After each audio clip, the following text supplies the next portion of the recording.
네.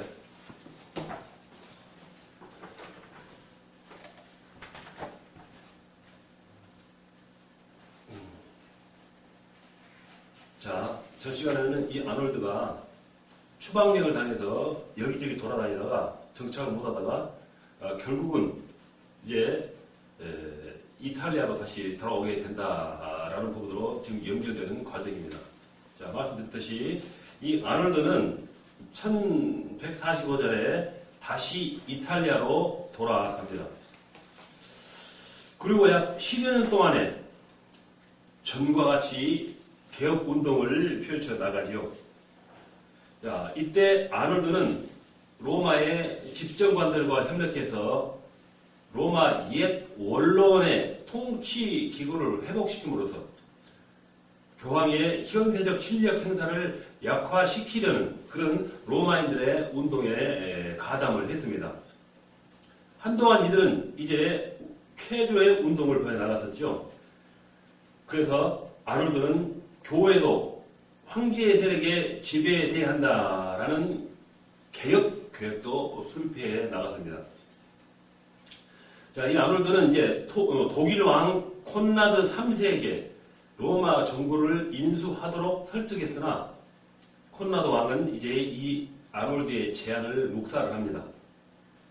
자, 이 아놀드는 독일 왕 콘라드 3세의 후계자인 프리드리 1세에게도 로마 정부를 인수하려고 설득을 했지만은 이 프리드리 1세는 오히려 이 아놀드를 방자하다고 하면서 거절해 버립니다.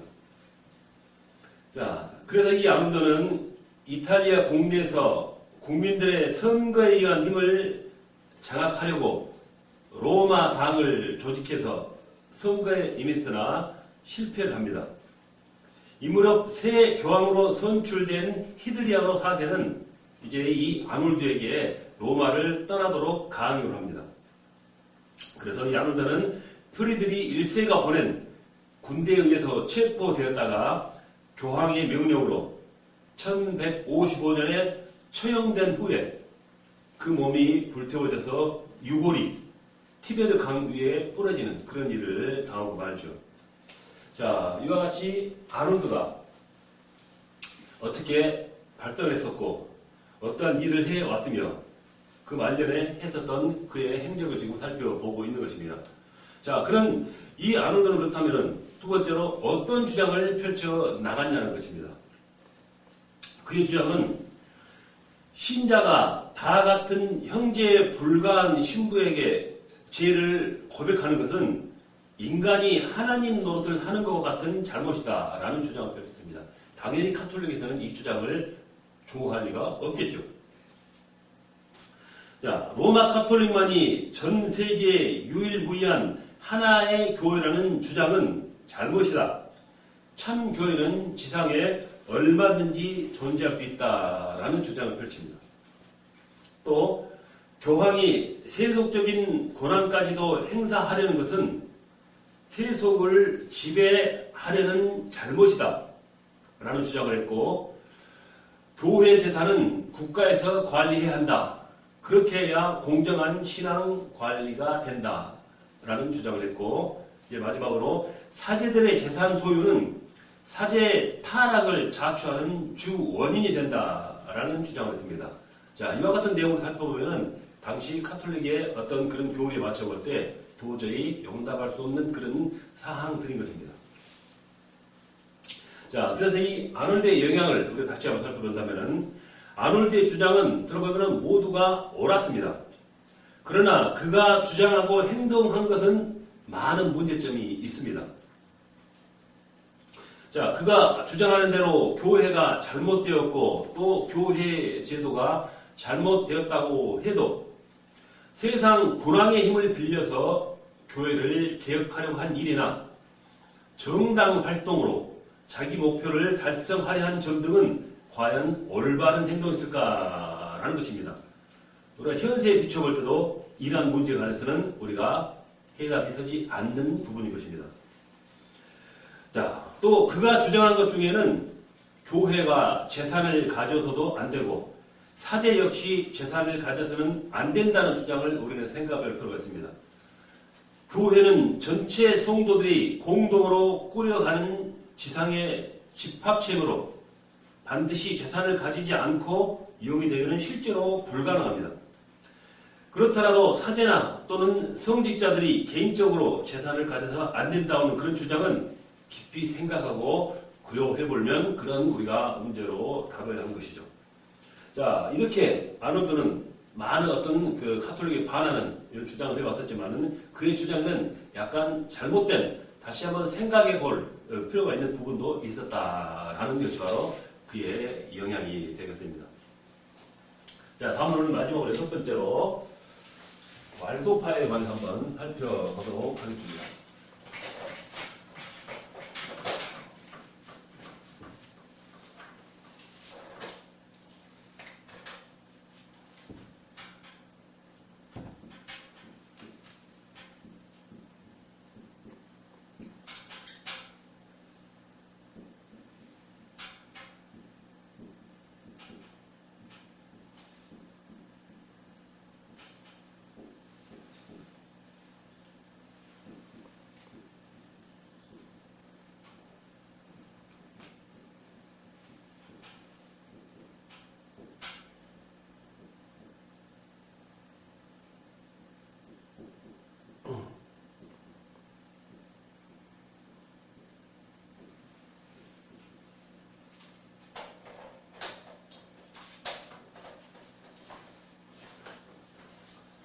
자, 당시 중대시대의 신약교의 고수주자들 지금 계속 다루는데 마지막으로 이제 6번째로 왈도파에 대해서 한번 살펴보도록 하죠.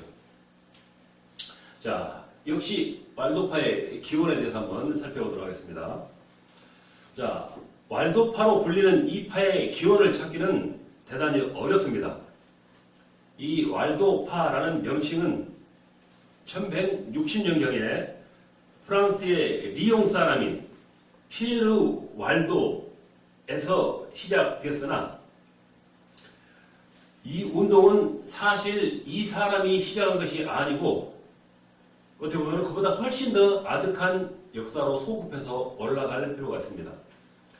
그런데 이들에 대한 호칭도 프랑스어로 말한다면 발도 또는 발데시우스라고 부르고 영어로는 피터 왈도라고 해서 우리가 왈도파라 한다는 것입니다. 현재는 이들을 보두아, 벨렌세스라고 부르기도 하죠. 자, 그렇다면 이 왈도파는 언제부터 시작되었는가? 로마 카톨릭이 틀을 잡기 이전에도 이들 운동은 있었다라는 것입니다. 그래서 어떤 사람들은 사도 바울이 이탈리아에서 복음을 전했을 때 복음을 깨닫고 조용하고 험한 산속에서 아무에게도 물들지 않고 복음을 전수해온 무리들이 아닐까 하는 추측도 합니다. 왜냐하면 피에드몽의 알파인 계곡이나 타루르 산맥같이 깊은 산속에서 이들 모습이 발견되었기 때문이라는 것이죠. 자, 그렇다면 이 왈도는 어떤 사람이었기에 이들을 왈도파라고 부르게 되었는가? 자, 이 피터 왈도는 프랑스 리옹의 아주 부자였습니다. 이 왈도는 상업을 해서 아주 큰 소공을 해서 큰 자본가가 되죠.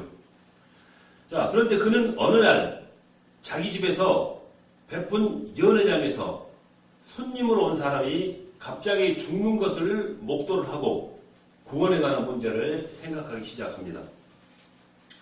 자, 그래서 이 왈도는 성경에 관한 어떤 관심이 높아 성경의 일부분을 로마어로 번역하도록 했습니다. 그는 또 자기 재산을 다 정리해서 성지순례를 떠난 성 알렉시스나 성 안토니의 그런 자서전을 읽고 크게 감동을 받습니다. 그리고 한 신학자에 의해서 마태복음 19장 21절 내가 완전하고자 할진대 가서 내 모든 소유를 팔아 가난한 자를 주어라. 그리고 나를 와서 쫓으라 하는 그 말씀을 따르기로 결단을 합니다. 그래서 이 왈도는 그의 재산을 이제 일부를 그 아내에게 주고 나머지는 처분해서 가난한 자들에게 모두 나눠줍니다. 그리고 성경에만 몰두를 하다가 전도하는 일에 자신을 이렇게 헌신하죠. 자, 그래서 사람들은 이 왈도의 무리를 가리켜서 리용의 가난한 사람들하고 이렇게 불려지는 그런 소문이 나기 시작한 것입니다. 자, 이 왈도 무리들은 청빈하게 살면서 동시에 자기들처럼 살지 않는 탐욕스러운 지도자들을 비난하기 시작했습니다. 교황 알렉산더 3세가 소집한 3차 라테란 회에서 왈도는 모든 성직자들의 청빈하게 살겠다는 서약이 공식적으로 인정되도록 요청을 합니다. 그러나 교황은 그의 요구를 냉철하게 거절을 했습니다. 그뿐 아니라 교황은 이 왈도가 설교하는 것조차 금하도록 명령을 합니다. 자, 이렇게 교황의 명령대로 설교를 금지당한 왈도는 성경 번역, 성인들의 말씀을 번역하게 되죠. 그런데 이 왈도가 하는 일을 못마땅하게 여기던 리용의 대주교의 손동을 받아 로왕 루키우스 3세는 왈도파를 리용에서 추방하도록 명령을 합니다. 자, 말씀드렸듯이 리용의 가난한 사람들로 소문난 왈도파는 리용을 떠나 이제 멜라로를 근거해서 수백 명의 무리를 이룹니다. 그래서 이들의 운동은 이제 이탈리아 북부, 북서부, 프랑스, 그리고 또 독일 바이에른, 그리고 오스트리아, 또 마인츠 주변까지 점차 확산이 되어갑니다. 이렇게 해서 12세기 말과 13세기 초에는 왈도파의 세력이 계속 확장되는데 여기에 가담하는 세력은 주로 중산계급과 농민계급의 평신도였고 약간의 수도사들과 소수의 사제들과 재성인들이 합세하게 되죠. 자, 이렇게 되자 이제 왈도파에 대한 교황의 탄압이 시작됩니다. 1184년에 교황은 왈도파에 대해서 어떤 억압이든 해도 좋다라는 권한을 정부에 부여합니다. 1194년에는 누구든지 왈도파를 은닉하여 주거나 음식물을 제공하거나 그들의 설교를 듣는 자에게는 모든 재산을 몰수하고 불경죄로 고발하도록 칙령이 내려집니다. 자, 또 이어서 왈도파에게는 사형과 신체 절단을 제외한 어떤 형벌이라도 내릴 수 있다라고 합니다. 그리고 1197년에는 교황 첼레스티노 3세가 왈도파는 어디서 붙잡히든지 화형에 처한다라는 포고령을 내립니다. 이와 같은 칙령에 의해서 1211년 독일 스트라부르트에서는 80명의 왈도파 회원들이 실제로 화형을 당하고 맙니다. 또 1214년에 프랑스 남부 마울렉 지방에서 7명의 왈도파 사람들이 또 화형을 당합니다. 자, 왈도파는 이렇게 핍박을 당하면서도 그 숫자가 계속 늘어납니다. 그러면서 왈도파 중에서 보다 엄격하고 더 철저한 롬바르디파가 생겨나죠. 자, 왈도파 중에서 더 철저한 파가 생긴다는 것입니다. 자, 이들 롬바르디아파는 밀라노를 중심으로 해서 독일, 보헤미아, 폴란드, 그리고 넓은 헝가리 지역까지 점차 진출을 해 나갑니다. 그래서 1315년경에는 오스트리아에서만 추종자가 8만 명으로 늘어나게 되죠. 자, 그리고 15세기에 스위스에는 얀 후스파가 있었는데 이 후스파가 집단을 이뤄서 나중에는 이제 보헤미아 형제단이라는 그 단체가 되죠. 이들 보헤미아 형제단은 오스트리아, 모라비아, 보헤미아에 있는 왈도파 사람들을 자기에게 이렇게 끌어들이려고 했습니다. 그러나 왈도파인들은 후스파나 보헤미아인들과 다 같은 형제로는 인식할 뿐 그들에게 흡수되지는 않습니다. 자, 이 두 파는 서로 밀접하여 많은 공통점이 있지요. 그리하여 많은 교리적인 요소, 관습에 있어서 이제 보헤미아 형제단은 왈도파로부터 많은 영향을 받게 됩니다. 그리고 제침례 교회들의 그 교도들의 성구적인 사람들도 이 왈도파였다라고 우리가 정의할 수가 있는 것입니다.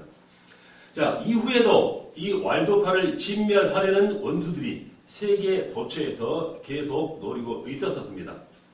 1380년 7월 1일에는 프란치스코 수도사들에 의해서 169명이 한꺼번에 화형을 당합니다. 자, 또 1545년에는 프랑스령인 스위스에서 군대가 이 왈도파들이 사는 마을 22개를 멸망시키고 또 4,000명의 왈도파를 또 신자들을 죽입니다. 그리고 또 그 비슷한 숫자의 교인들은 독일과 제네바로 도망을 치고 말죠. 이제 1560년에는 교황 5세에 의해서 스페인에서 6월 중 11일 동안 2,000명이 사형을 당했고 1,600명이 투옥을 당합니다. 이렇게 세계 도처에서 왈도파에 대한 가혹한 핍박이 계속되자 1571년 이후에는 이탈리아 왈도파의 성도들이 과거와 같은 왈도파로 남아있지 못하고 칼림파 중 일부로 이렇게 흡수되어 가는 그런 과정을 거치고 맙니다.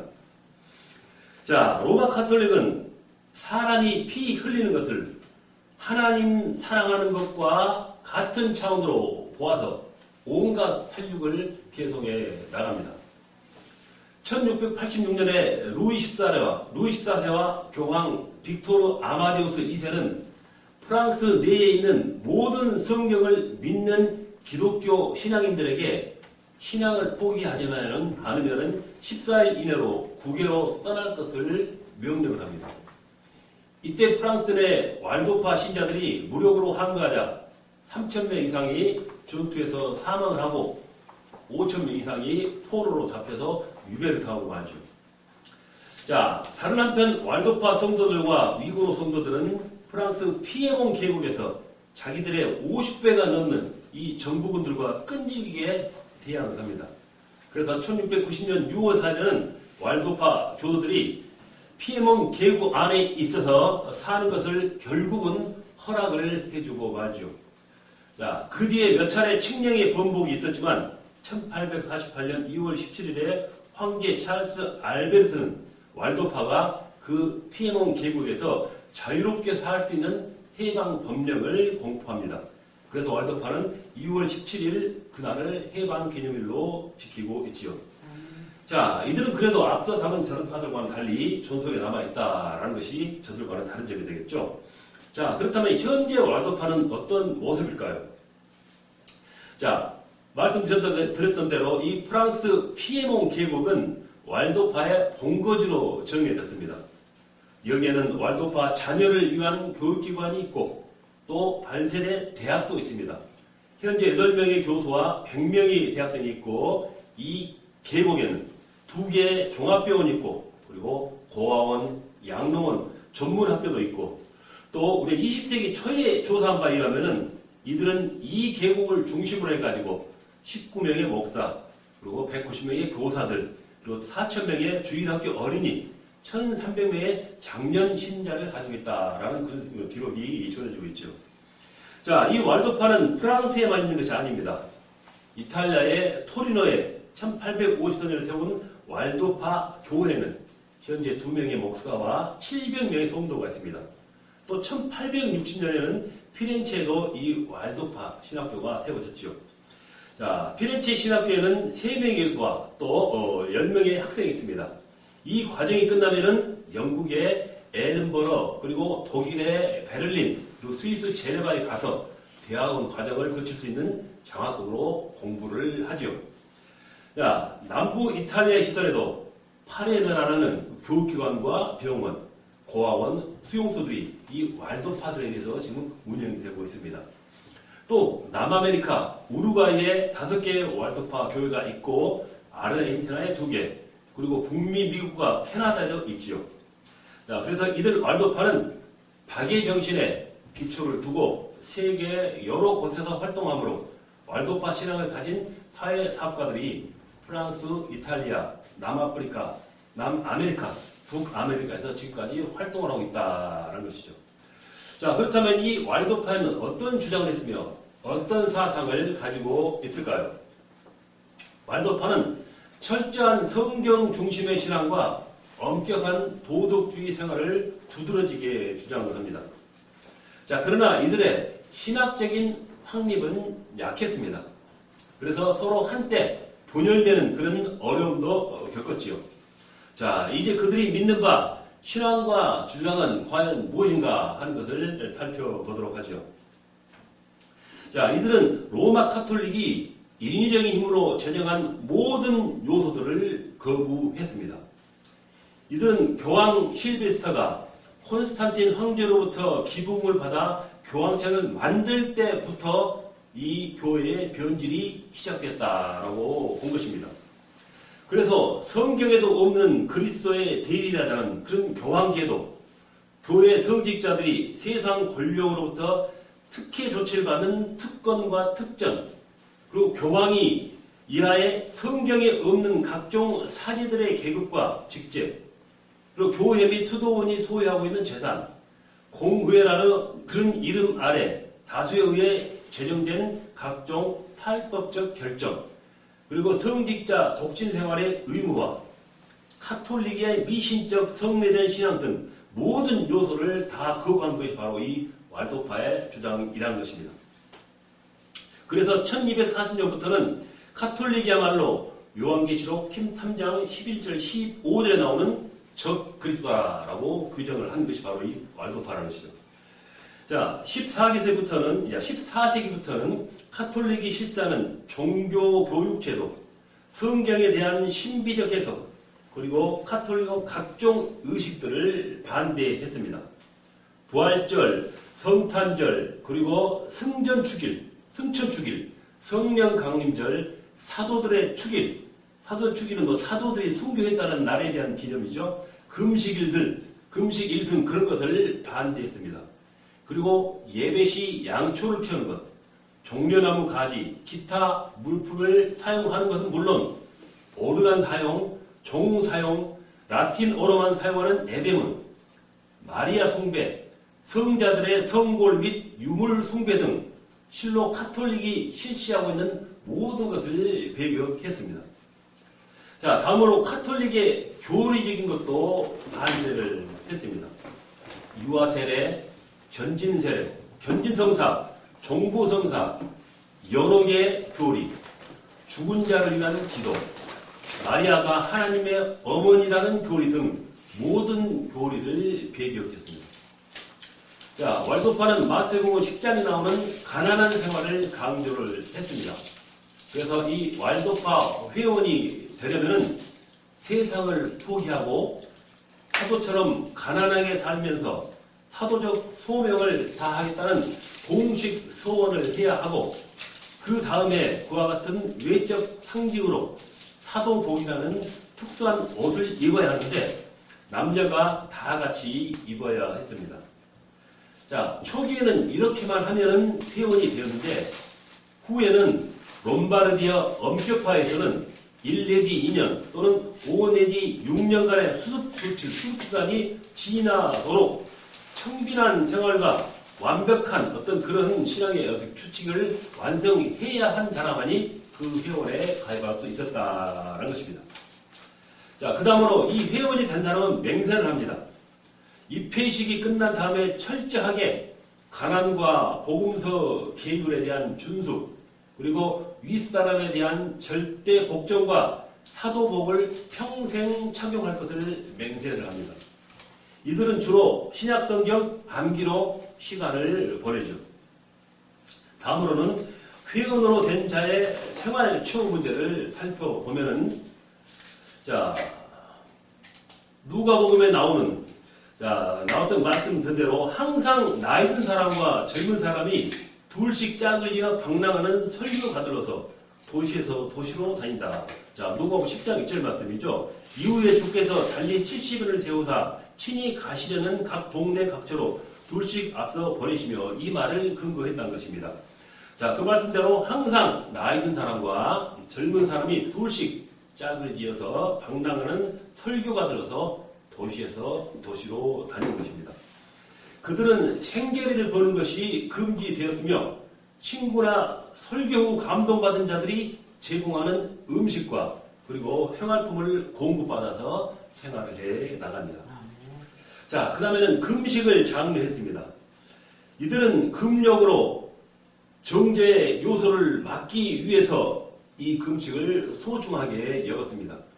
그래서 일주일에 월, 수, 금 3일을 금식하도록 권장을 했죠.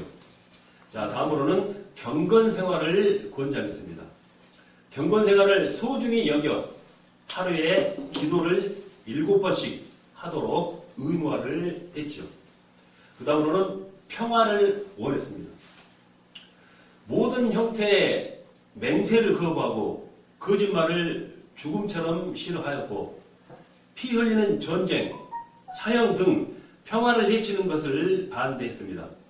그리고 신앙 문제에 있어서 무력을 사용하거나 그들과 대결하기 위해서 사회법적 그런 대처하는 것도 반대를 했습니다.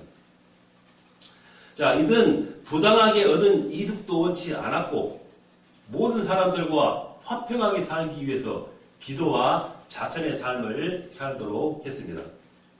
자, 그리고 또 설교하는 것을 대표적인 의미로 여겼습니다. 왈도파는 남녀 모두가 설교를 했습니다. 자, 이들의 설교 내용은 지극히 간단하고 단순했다라는 것이죠. 자, 다음에는 사유재산을 포기한 삶이었습니다. 자, 왈도파의 사도들은 개인적인 재산이나 집이나 가족 등을 가지고 있지 않았습니다.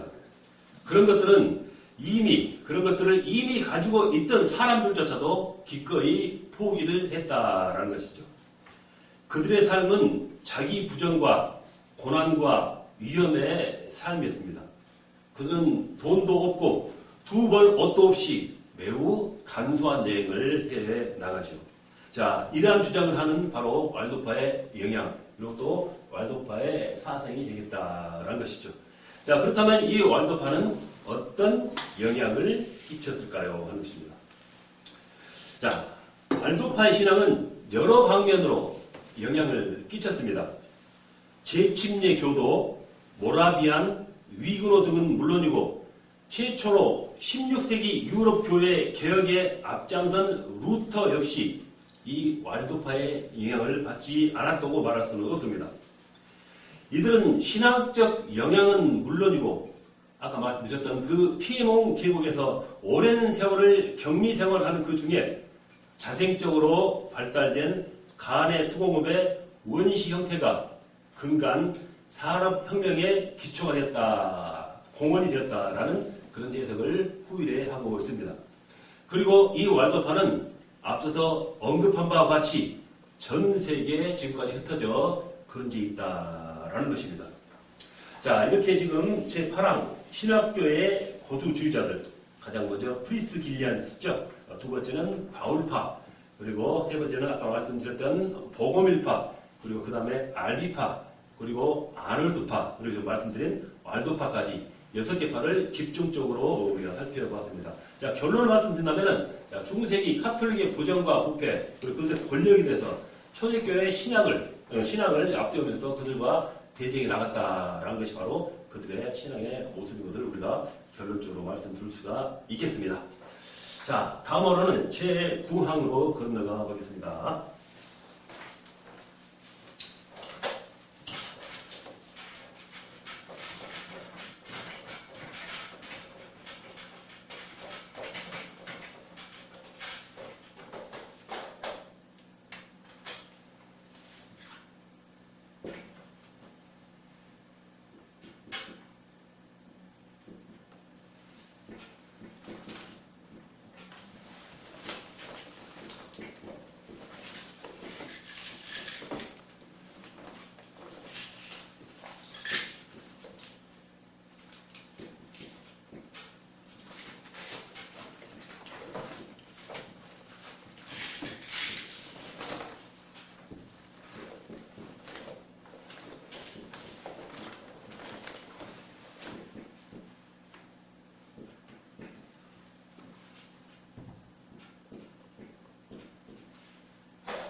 자, 제9항 중세기 카톨릭의 두 기둥이 되겠어요. 자, 제목처럼 중세기 카톨릭 교회의 대표적인 두 기둥은 수도원과 교황제도라고 할 수 있습니다. 수도원과 교황제도. 자, 이 교황제도에 대해서는 우리가 이미 앞서 많이 언급을 했습니다. 그러므로 여기서는 수도원 운동에 관해서 한번 살펴보도록 하지요. 최초의 수도원은 320년경에 이집트 남부에 건설이 됩니다. 그 다음에 이제 베네딕트 수도원이 528년 이탈리아에서 설립이 되어서 그 명성을 드러내죠. 그러다가 십자군 전쟁이죠. 십자군 전쟁 때 십자군 원정에 출정하는 이들이 자기의 재산을 교회나 수도원에 기증하고 떠남으로써 수도원의 재산이 갈수록 늘어나는 일이 발생하죠. 자, 그래서 이 수도원이 이렇게 늘어나게 된 것은 수도원에서 가장 유명한 교황들과 훌륭한 대학 교수들이 배출되었으므로 이 수도원에 지원하는 것이 지상 최대의 공적으로 인식이 되었기 때문입니다. 부자들은 아답터, 서로 앞을 다투어서 수도원에 자기 토지와 재산을 기증합니다. 자, 910년에는 프랑스 마콘에 세워진 클루니 수도원. 자, 이 클루니 수도원은 세 교황, 즉 그레고리 7세, 우르바노 2세, 파스칼리스테 2세를 배출한 가장 영향력 있는 수도원입니다. 즉 세 사람의 교황을 배출한 수도원이었다라는 것이죠. 자, 이 클루니 수도원은 교황의 직할하에도 가지고 감독이나 귀족을 간섭받지 않는 그러한 특전을 누리게 됩니다. 귀족과 왕들은 클루니 수도원을 견학하고 감독들은 유능한 수사들을 선별해가지고 이 클루니로 추천을 하지요. 자, 이렇게 되자 서로가 이 클루니 수도원의 지원자가 되려고 사람들이 몰려듭니다. 그래서 937년에 17개의 지수도원이었던 것이 994년에는 37개로 늘어났고 1100년경에는 200개 이상으로 확산되어 간다는 것입니다. 또 유명한 수도원은 프랑스 시토 수도원이었습니다. 이 수도원에 들어온 사람은 클루니 수도원과는 달리 농부와 빈민 출신의 서민 계층이었습니다. 이들은 수도원에서 학구적인 면보다는 오히려 명상에 힘썼고 금욕 생활에 그런 것을 강조하면서 농사와 노동의 대부분의 시간을 바쳤습니다. 이 수도원에 이제 버나드가 들어와서 계속 인기를 모으기 시작해가지고 1151년은 300개가 넘는 수도원이 세워졌고 13세기 중엽에는 1800개가 넘는 많은 수도원이 세워지게 됩니다. 이처럼 수도원이 많아지면서 대부분의 수도원 생활이 지상에서의 가나안처럼 평안하고 안정된 곳이며 세상은 문제가 많은 이집트 생활로 비교가 된 것이라는 것입니다. 자, 이 같은 수도원의 안이함이 수도원에 대한 비판의 소리가 점차 높아가는 어떠한 밑거름이 되기도 했지요. 자, 여기서 새로운 수도원 운동으로 개혁을 시도한 이가 아시시의 프란치스코와 도미니크입니다. 이들 두 사람은 비슷한 시기에 서로 선의 경쟁 속에서 이제 타락해가는 교회를 바로 잡아보자고 노력하는 사람이죠. 자, 프란치스코나 도미니크 두 사람은 아까 말씀드렸던 그 왈도파로 낙인 찍힌 이들, 알비파로 정제된 이들과 동시대에 살았던 사람입니다. 그런데 이 두 그룹의 차이가 있는 것은 프란치스코나 도미니크는 어디까지나 교황권의 지도 아래 조직권 안에서 활동을 하였고 아까 말씀드렸던 그 왈도파나 왈비파는 죄도권을 인정하지 않고 근본적인 개혁을 시도하려다가 카톨릭 세력으로부터 버림을 받았다라는 그런 차이죠. 그래서 이들 모두 주님을 순수하게 사랑하려는 마음은 같았었지만은 그것을 표현하는 방법에 있어서는 서로가 극단적인 것이냐 온전한 것이냐 하는 차이로 인해서 후세에 대한 평가가 너무 상반되게 전해져 오는 것이 사실이다라는 것입니다. 자, 이제 프란치스코와 도미니크의 활동에 대해서 한번 살펴보도록 하겠습니다. 자, 먼저 수도원 개혁 운동이죠. 자, 수도원 개혁 운동은 수도원이 이제 많아지고 많은 사람들로부터 이제 수도원을 선호했다라는 시대가 도래했다고 그랬죠. 자, 그래서 이 수도원들만큼 이제 그만큼 활성화되고 수가 늘어난 것은 그만큼 국가적으로 또 사회적으로 인정을 받았다 또는 안정된 어떤 그런 부분으로 도래되었다라는 것을 의미하는 것입니다. 자, 그런데 어떤 조직이든지 안정 속에 탐닉하다 보면은 그 세력 안에서 부패와 타락이 뒤따르기 마련입니다. 수도원에서 수도사들이 부와 영예를 즐기고 있는 동안에 수도원을 개혁해야 한다라는 소리가 높아지기 시작한 것이죠. 이러한 개혁의 요구에 부응한 사람이 바로 프란치스코와 도미니크입니다. 자, 먼저 이 도미니크에 대해서 우리가 살펴보기로 하죠. 그러면은 자, 이 도미니크는 1170년에 스페인의 칼라루에가에서 태어납니다. 그는 원래 귀족 출신으로서 그 가문의 성이 아직도 존재해 있다라는 것입니다. 도미니크는 팔레이시아에서 10년간 공부하던 중에 이제 대학 과정을 마치게 됩니다. 그는 그 지방의 감독 오스마의 디에고에게 인정을 받아서 오스마 성당의 참사원이 되어지죠. 이 도미니크는 이제 29세 때 성 어거스틴 수도원의 규칙을 따르기로 결심합니다. 자, 성 어거스틴의 수도원이란 그 규칙이란 수도원적 공동체에서 모여 살 때 세상 생활로부터 완전히 분리되거나 신자들을 위한 사역을 포기하지 않는 것을 의미하는 것입니다. 그것이 바로 어거스틴 수도원의 규칙이죠. 자, 1203년 도미니크는 주교 디에고 감독과 함께 남부 프랑스를 방문했습니다. 자, 그곳은 당시 알비파들이 한참 번창을 하고 있었습니다. 여기에 도미니크는 크게 충격을 받습니다. 자, 카톨릭이 알비파를 이단으로 몰아가 무력으로 진압하고 있는데도 불구하고 알비파가 엄청난 세력으로 확장되는 것을 본 것입니다.